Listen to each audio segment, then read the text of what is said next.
Welcome back to Grassroots Media, and welcome back to this week's edition of the Pettit's Market Evan Monroe Show, where we cover everything on the range with the West Green Buffaloes. As always, I'm joined here with Buffaloes head coach Evan Monroe. Coach, how was vacation last week? Oh, it was nice, man. It was nice to get a couple days away and go spend some time. Oh, excuse me. Go spend some time with family. Go eat good. It was nice. Coming off of a bye week now. Yeah. Coming back to practice this week. What do you expect going into this week?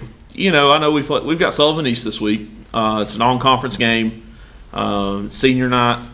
It could be a special week for the boys, especially these seniors that have played for 4 years. It's their last home game. But Sullivan East is a pretty good football team this year. I've joked around with Coach Varan and told him, I said, you didn't do me a whole lot of favors with that schedule, did you? And he kind of laughed and said, I gave you fall break off. What more do you want from me? So, I can't fault him too much. But Sullivan East, they've got a quarterback that can sling it. I know at one point he was leading the state of Tennessee in passing yards. I don't know if he still is, but I'm sure he's up there. And I know they've got a big wide receiver, that tight end type kid that can go up and get it. And he's big body, so I expect a lot of throwing, and hopefully we can cover it. Before we go too much further, I know that there's been a schedule change also. Yes. I don't want to go ahead and bury that in the second part. I want to put it here in the first part so people will go ahead and see it right away. Right. So go ahead and let everybody know the time change for this week. Game has been moved from Friday night to Thursday night due to weather. Kickoff still at 7:30. Senior night festivities start at 7. And gates will open at 6. So look forward to seeing everybody out here at the range for our last home game of the year. It's going to be some ugly weather Friday night. Oh, it's supposed to be nasty. It's supposed to start like 2 in the morning Thursday night and not quit till about 2 in the morning Friday night. Hey, let's have every game on Thursday this week. I don't want any more no contests and postponements and everything like that. And that's kind of why we looked ahead and was like, and it's like 90% chance. Like it's coming. So I just hope it don't end up being Thursday and hitting early, and we're like, oh, we moved it down moved it for no reason. But you try to be proactive and go ahead and get it moved so that you don't have to do senior night festivities in the monsoon. Yeah, or go have to do them in the gym. Yeah, something like that. You don't want to have to. You don't have to do that. So let's go back and talk about vacation a little bit. We talked about ice cream last week. Did. I think that was the main segment that we had on here last week. Was talking about our favorite and least favorite ice cream flavors. You went down there to your favorite ice cream spot. How many times did you walk in there and grab a bite? See, I was down there. I got there late Tuesday and went and got a cup. Went there twice on Wednesday. So that's 3. Mm-hmm. Went there once Thursday and once Friday. So all together, I went 5 times. How many different flavors did you get? My son was hooked on one. What did he get hooked on? So we shared because I don't want to give my son full. He's 5. He don't need a full cup of ice cream. You know what I mean? So we shared the salted caramel brownie. Okay. It was solid. Okay. It was a solid pick. My daughter was hooked on the chocolate peanut butter overload. So I would probably like that one even more. It was good. It was never a bad time when I finished mine and my wife and daughter finished theirs. And they were like, do you want this? I'm like, I'm not going to turn it down. So, I finished off quite a bit of ice cream. A big ice cream fan. Were those the only 2 flavors you tried, or did you dabble in some others? No, I stuck with those 2. Shared with my son. So, kind of was at the dictation of my son for that. He had tried a couple others. He was like, I don't like this. I said, just because my wife went down a couple days before me, and so my son tried a couple of the days I wasn't there. I said, just listen to me and try this one, son. You'll like it. I don't know. I'm like, just trust me. He said, okay. So he tried it, and he was like, his eyes got big. He's like, oh, that's good. So the first night, I didn't get too much of that first cup because he got a good chunk of it. But, anytime I get to go get away, enjoy some ice cream, eat pretty good, I'm not going to be mad about it. It's never a bad time. No. Get to spend time with my kids, and, it's not 117 degrees sitting on the beach, and I'm not pouring sweat as soon as I walk outside. It was nice. It was a nice little trip for us. Got to sit and play with my kids in the sand, enjoy that. bury them in the sand, all the fun stuff you get to do. So I had a good time with the kids. It was fun. Have you tried scoop dogs here in Greenville yet? I have not tried scoop dogs. I may have to make a venture to Greenville and go try some scoop dogs. I like scoop dogs. I like their soft serve peanut butter. That sounds pretty good. It'll Soft get you serve hooked on peanut there. butter. Oh yeah. That sounds like a case of the Beatus is coming, because I might lose a toe over that one. That's pretty good. That sounds pretty good. I don't know if it's the same ice cream that TCPY had, but it tastes about. Well, I guess it's not ice cream; it's frozen yogurt, but Okay. it tastes pretty much the same. Okay. I think they had like the same staff and everything too. It's kind of weird how they just Like changed close the one name of it. and Yeah, changed it. Yeah, I get it. I hadn't been inside yet. I just went through the drive-through. I don't know if anything's changed in there, but gone are the days of TCBY being in Greenville. That's weird. Yeah, it is weird. Because my whole entire life, it's been nothing but TCBY there, and now Yeah. it's changed. It's weird when that happens. See, if we go anywhere, we usually head to Morristown, because Okay. I live pretty close to Morristown down that way, and so we don't venture up towards Greenville very much.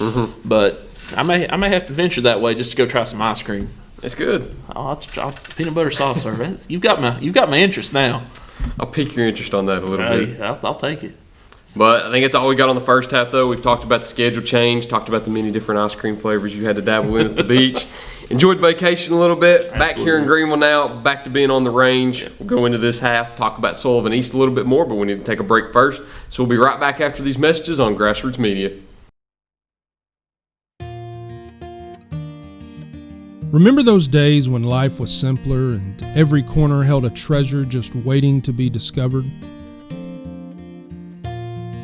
Pettit's Market was a place where memories were made and where stories were woven. Here you'll find more than just goods. You'll find a piece of the past wrapped in the embrace of today.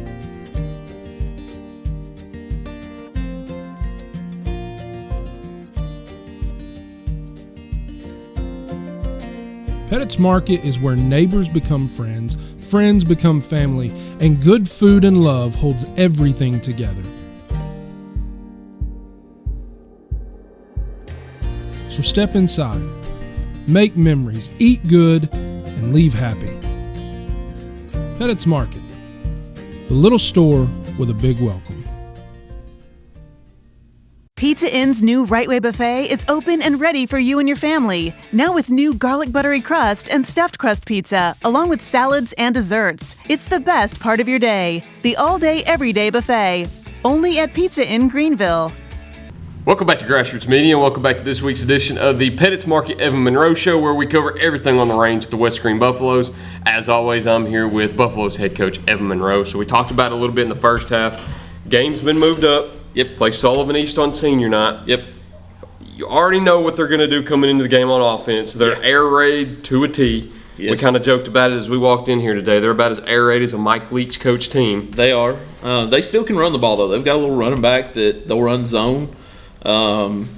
He's a quick little scat back type guy that just – they've got splits from the guard to tackle. They're about me to you. And it's kind of goofy, but, it works for them. It messes with defense's alignment a little bit.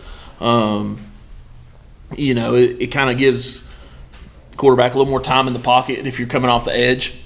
Defensive line this week's got a tall task to go make the quarterback uncomfortable. Don't let him sit in the pocket and have all day long, because he will pick you apart. They like the bubbles and the tunnel screens, and they like crossing patterns across the middle. But they'll take a deep shot. You don't throw for, I think he's averaging over 300 yards a game or something crazy like that.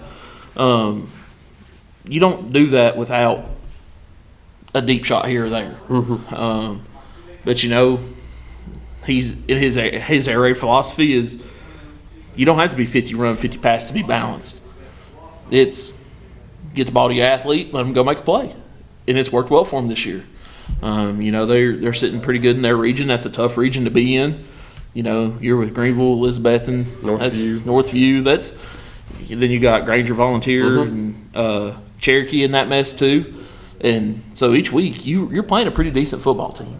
And so for them, I think they're going to come in, try to throw it all over us, and we've got a tall task of shutting that passing down and get some pressure on the quarterback.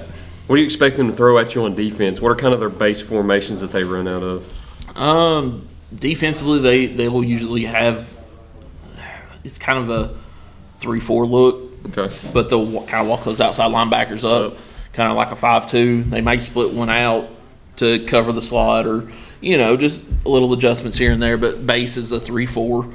Kind of very similar to us. They'll have a big nose that they just want him right over the center, just try to bull rush back through. Just kind of blow that up. So for us this week on offense, we got to be sound on our assignment. Go know our responsibilities. We're this far in the year. If you don't know your blocking assignments by now, I can't help you. It's time to just go execute your job. And I think our guys, after a good week of rest and recovery, and I think we'll be ready for it. I'm excited for Friday night, or I guess Thursday night. Excuse me. Correct. Yeah. Excited Senior for night? Thursday. Do what? Senior night. Senior night. These seniors a lot of them have played for 4 years. Have a pretty good record on our home field over those 4 years. And so for us, I think, it's a pride thing where I know it's not a region game. It doesn't really matter in the grand scheme of playoff contention, stuff like that, but it's still a pride game. You still want to go win. It's your last chance as a senior to get to play on this field. You want to end in a win. And so I think we'll have a good chance if we come out and play our best football, I'll give ourselves a chance at it. And as always, too, what are your 3 keys this week that you need to carry out in order to get a win? First thing is defense. We got to communicate. We got to know where our coverages are.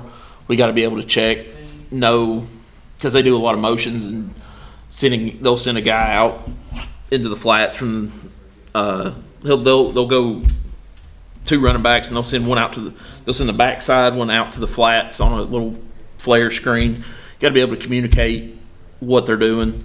They'll send him out, and then the other one will come and they'll fake the screen this way, and the other one back will come the other way, and they'll run the screen back the opposite way. And so we kind of got to be aware of our responsibility, staying at home, communicating with each other. That's the first big key is communication, knowing our job, and making sure we're where we're supposed to be. The second thing, we got to control the clock, control the tempo of the game. It's hard to throw for 300 yards when you don't have the ball. Yeah. If you can slow them down and get them frustrated to where they want to go on offense.